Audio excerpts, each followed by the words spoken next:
The Alien and the Skeptic. A Cosmic Parable. There was once an angry skeptic who had devoted his life to debunking the presence of extraterrestrials on Earth. He saw himself as a warrior for truth and spent a great deal of time and energy announcing his opinions.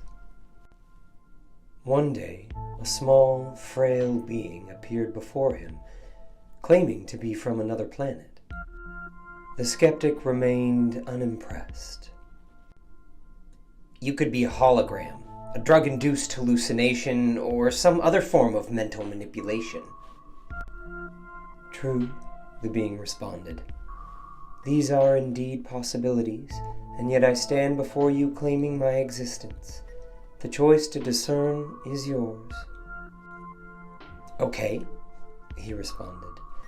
If aliens are real, why haven't your people made mass contact in front of a major city? We do indeed seek mass contact, but we are only able to greet large groups of human beings in the place you call heaven.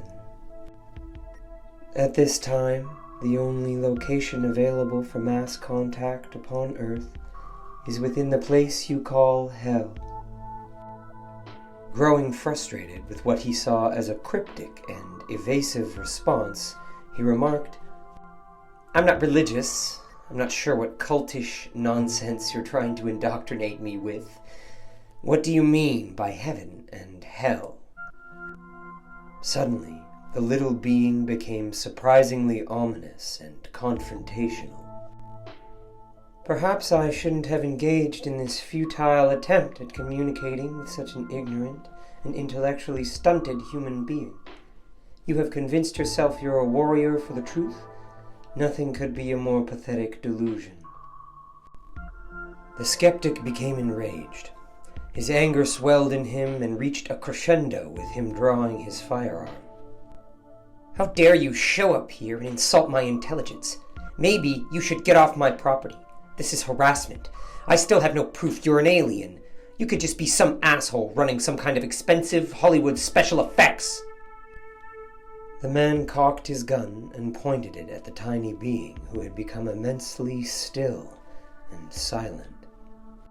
The being expressed no impulse towards self-defense and seemed entirely at the mercy of the man's violent reaction. With a presence that emanated deep love and compassion, the being spoke. "We have arrived." With his gun still raised, the man became perplexed. "We're still in the same room. What the hell are you going on about?" "This is the place your people call hell. We are unable to offer mass contact in this place." The man lowered his gun. His breath slowed and softened as he began to realize that the confrontational words launched at him by this being were merely to illustrate a point. As this realization dawned on him, the being spoke again. "This may be difficult for you to understand, but our people do not experience reality from the same perspective as you. For us, places are not physical locations, but states of being. Our development as a race has placed emphasis upon states of being over relative time-space coordinates. We have found this to be the truest form of traveling throughout creation." As the man's understanding began to blossom, he suddenly realized what this being had done.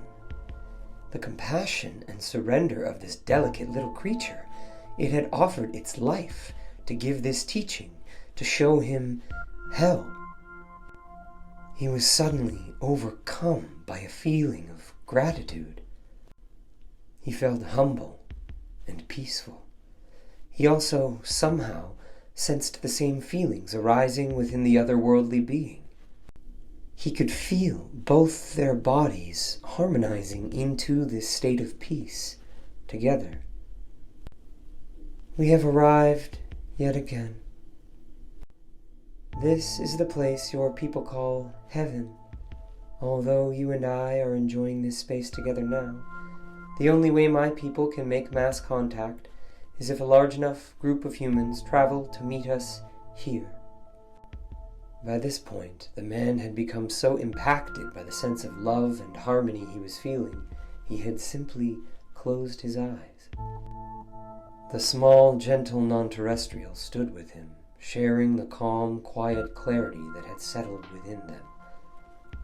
It was all around them. They rested in silence together. After a few moments of this strange, ubiquitous quietude, the man opened his eyes to find that the small creature had disappeared. The man thought for a moment about large groups of humans resting together within this beautiful state of being he had just experienced. His thoughts soon settled. He became quiet inside himself once again, opened his blinds, and looked out at the stars.